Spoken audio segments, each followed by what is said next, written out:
Hello, welcome back to Singam's kitchen. ఈరోజు రవ్వతో పునుగులు ఎలా చేయాలో చూపించబోతున్నాను.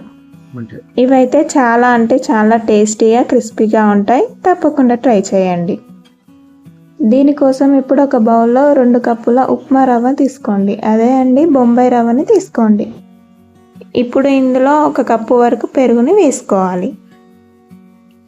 ఈ విధంగా పెరుగుని వేసుకొని అంతా కలుపుకోవాలి. దీంట్లో ఇప్పుడు సరిపడా వాటర్ని కొద్దిగా వేసుకుంటూ కలుపుకోవాలి. ఈ విధంగా వాటర్ని కొద్దిగా వేసుకుంటూ రవ్వ ఉండలు లేకుండా కలుపుకోవాలి. ఇలా కలుపుకున్న ఈ రవ్వను మనం దోశ పిండిని ఎలా అయితే పులియబెట్టుకుంటామో ఈ రవ్వను కూడా అలానే నైట్ అంతా పులియబెట్టుకోవాలి. మనకు టైం లేదు అనుకుంటే ఒక 3-4 అవర్స్ నానబెట్టుకోండి. అప్పుడే మన పునుగులు అనేది చాలా గుల్లగా వస్తాయి. మీరు అప్పటికప్పుడే చేసుకోవాలనుకుంటే ఈ రవ్వను 1 అవర్ పాటైనా నానబెట్టుకోవాలండి. కాకపోతే మీరు అప్పటికప్పుడు చేయాలనుకుంటే ఇందులో సోడా వేయాల్సి ఉంటుందండి. లేదంటే ఓవర్ నైట్ పులియబెట్టుకొని మార్నింగ్ వేసేటట్టయితే సోడా కూడా వేయని అవసరం లేదండి. చూడండి, పిండి ఎంత బాగా పులిసిపోయిందో. ఇప్పుడు ఇందులో కొద్దిగా వాటర్ని యాడ్ చేయండి.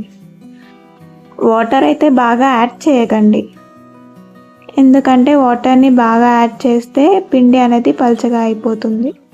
పల్చగా అయితే పిండి అనేది ఆయిల్ని బాగా అబ్జర్వ్ చేసుకుంటుంది.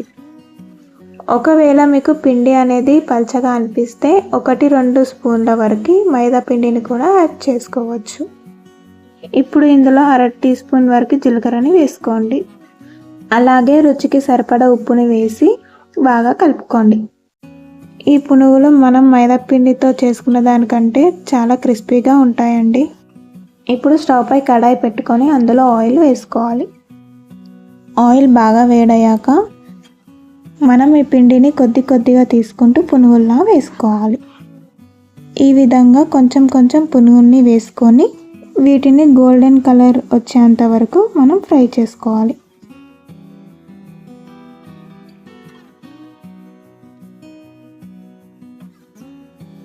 ఈ విధంగా గోల్డెన్ కలర్ వచ్చాక పునుగులను తీసుకొని సర్వ్ చేసుకోవాలి. చూడండి ఎంత బాగా క్రిస్పీగా వచ్చాయో. ఈ పునుగులో పల్లి చట్నీ కానీ టమాటా చట్నీతో పాటు తింటే చాలా బాగుంటుంది. సో ఈ పునుగులు మీరు కూడా ట్రై చేసి ఎలా వచ్చాయో మాకు కింద కామెంట్ బాక్స్లో మెసేజ్ చేయడం మర్చిపోవద్దు. Thank you for watching. Please do like, share, subscribe to our channel.